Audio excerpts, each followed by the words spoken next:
उसने अपनी साइकिल एक और खड़ी की और मेरे पास आकर बोली, माफ़ कीजिए, मुझसे गलती हो गई। यह सुनकर मेरे दिल की धड़कनें इतनी तेज़ हो गई मानो ब्लड प्रेशर बढ़ गया हो। फिर उसने जब अपनी गोरी हथेली से मेरी कलाई को पकड़ा तो मैं उसमें खोता चला गया। दूसरे दिन वह दोबारा मुझे चौराहे पर मिली। उसने अपना नाम अंबाली बताया। मेरा दिल अब उसकी ओर खींचता जा रहा था। प्यार की आग जलती है तो दोनों ओर बराबर लग जाती है। धीरे धीरे वक्त गुजरता गया। इस बीच हमारी मोहब्बत रंग लाई। एक दिन हम दोनों एक ही साइकिल पर शहर से दूर मस्ती में झूमते हुए आगे बढ़ते जा रहे थे। आकाश में बादलों की दौड़ शुरू हो चुकी थी। मौसम सुहावना था। हर जगह हरियाली बिछी थी। अचानक आसमान में काले बादल उमड़ने लगे, जिसे देखकर मैं परेशान होने लगा। मुझे अपनी उतनी फिक्र नहीं थी जितना मैं अंबाली के लिए परेशान हो उठा, क्योंकि अभी भी तेज बारिश शुरू हो सकती थी। मैंने अंबाली से कहा, आओ अब घर लौट चले। जल्दी क्या है, बारिश हो गई तो भीगने में ज़्यादा मज़ा आएगा। अगर बारिश हो गई तो इस कच्ची और सुनसान सड़क पर कहीं रुकने का ठिकाना नहीं मिलेगा। पास में ही एक गांव दिखाई पड़ रहा है, चलो वहीं चलकर रुकते हैं। गांव देखने में नज़दीक ज़रूर है, लेकिन उधर जाने के लिए कोई सड़क नहीं है। पतली पगडंडी पर पैदल चलना होगा। अब तो जो परेशानियां सामने आएंगी बर्दाश्त करनी ही पड़ेंगी, अंबाली ने हंसते हुए कहा।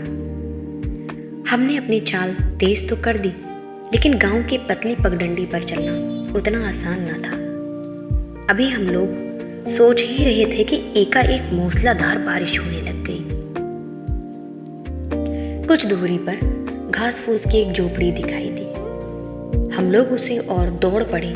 वहां पहुंचने पर उसमें एक टूटा फूटा तख्त दिखाई पड़ा, लेकिन वहां कोई नहीं था। हम दोनों भीग चुके थे। झोपड़ी में शरण लेकर सोचा कि कुछ आराम मिलेगा, लेकिन ऐसा कुछ भी नहीं हुआ। अंबाली ठंड से बुरी तरह कांपने लगी। जब उसके दांत किटकिटाने लगे तो वह बोली, मैं इस ठंड को बर्दाश्त नहीं कर पाऊंगी। कोई दूसरा उपाय भी तो नहीं है। तुम मुझे अपनी आगोश में ले लो, अपने सीने में छुपा लो। तुम्हारे जिस्म की गर्मी से कुछ राहत मिलेगी। अंबाली ने कहा। अंबाली, हमारा प्यार अपनी जगह है, जिस पर मैं दब्बा नहीं लगने दूंगा। तुम्हारी हिफाजत तो करनी होगी, कहकर मैंने अपनी कमीज उतार दी और उसे अपने सीने से चिपका लिया। जब अंबाली मेरे मजबूत बाहों और चौड़े सीने में जकड़ गई तो उसके होंठ जैसे मेरे होठों से मिलने के लिए बेताब होने लगे। मैंने उसके पीछे अपनी दोनों हथेलियों को एक दूसरे पर रगड़कर गर्म किया और उसकी पीठ सहलाने लगा, ताकि उसका पूरा बदन गर्मी महसूस करे। तब मुझे ऐसा लगा जैसे गुलाब की कोमल पंखुड़ियों पर ओस गिरी हो। मेरी उंगलियां फिसलने लगी थी। आधे घंटे के बाद बारिश कम होने लगी थी। अंबाली मेरी बाहों में पूरी तरह नींद की आगोश में जा चुकी थी। मैंने उसे जगाना ठीक नहीं समझा। 1 घंटे बाद मैंने उसे जगाया। तब तक बारिश बंद हो चुकी थी। अंबाली ने अलग होकर अपने कुर्ते की चैन चढ़ाई और मुस्कुराते हुए पूछा, तुमने मेरे साथ कोई शैतानी तो नहीं की? मैं हंसा और बोला, हाँ, मैंने तुम्हारे होठों पर पड़ी बारिश की बूंद को चूम कर सुखा दिया था। धत, थोड़ा रुककर वह कहने लगी, तुम्हारा सहारा पाकर मुझे नई जिंदगी मिली। ऐसा मन हो रहा था कि जिंदगी भर इसी तरह तुम्हारे सीने से लगी रहूं। हमारा प्यार अभी बड़ी नाजुक हालात में है। अगर हमारे प्यार की ज़रा सी भी भनक किसी के कान में पड़ गई तो हमारी मोहब्बत खतरे में पड़ ही जाएगी और हमारी ज़िंदगी भी दूभर हो जाएगी। मैंने कहा, जानते हो, मैं तुम्हारे आगोश में सुध बुध भूलकर सपनों की दुनिया में पहुंच गई थी। मेरी शादी धूमधाम से तुम्हारे साथ हुई और विदाई के बाद मैं तुम्हारे घर पहुंची। वहाँ भी खूब सजावट थी। रात हुई, मुझे फूलों से सजे हुए कमरे में पलंग पर बैठा दिया गया। तुम अंदर आए। दरवाज़ा बंद किया और मेरे पास बैठे। हम दोनों ने वह पूरी रात बातें करते हुए और प्यार करने में गुजार दी। इतना कहकर वह खामोश हो गई। फिर क्या हुआ? मैंने पूछा। हवा का एक बवंडर आया और मेरा सपना टूट गया।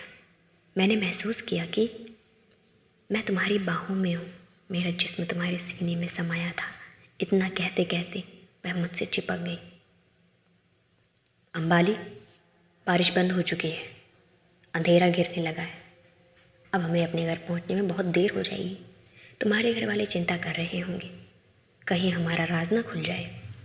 तुम ठीक कहते हो, हमें चलना ही होगा। कुछ दिन कई वजहों से हम दोनों नहीं मिल सके, लेकिन एक शाम अंबाली मेरे पास सहमी हुई आई। मैंने उसके चेहरे को देखते हुए पूछा, आज तुम बहुत उदास हो? आज मेरा मन बहुत भारी है। मैं तुम्हारे बिना कैसे जी सकूँगी? कहीं मैं खुदकुशी ना कर बैठूं, क्योंकि उसके सिवा कोई रास्ता नहीं सोचता। कहकर अंबाली रो पड़ी। ऐसा क्या हुआ? मेरे घर वालों को हमारे प्यार के बारे में मालूम हो गया। अब मेरी शादी तय हो चुकी है। लड़का पढ़ा लिखा रईस घराने का है। अगले महीने की तारीख भी तय कर ली गई। अब मुझे बाहर निकलने की इजाज़त भी नहीं मिलेगी। अंबाली रोते हुए बोली, तुम्हारे घर वाले जो कर रहे हैं वह तुम्हारे भविष्य के लिए ठीक होगा। मेरा तुम्हारा कोई मुकाबला नहीं। उनके अरमानों पर जुल्म मत करना। हमारा प्यार आज तक पवित्र है, जिसमें कोई दाग नहीं लगा। समझ लो कि हम दोनों ने कभी सपना देखा था। यह कैसे होगा? अपने आप को एडजस्ट करना ही पड़ेगा। मेरे लिए कई रिश्ते आए, पर मैंने किसी को पसंद नहीं किया। उसके बाद मैं तुम्हें अपना दिल दे बैठी। अब तुम मुझे भूल जाने के लिए कहते हो। मैं तुम्हें बेहद प्यार करती हूँ। मेरा प्यार मत छीनो। मैं तुम्हें भुला नहीं पाऊँगी। क्या तुम मुझे तड़पते देखते रहोगे? मैं तुम्हें हर कीमत पर हासिल करना चाहूँगी।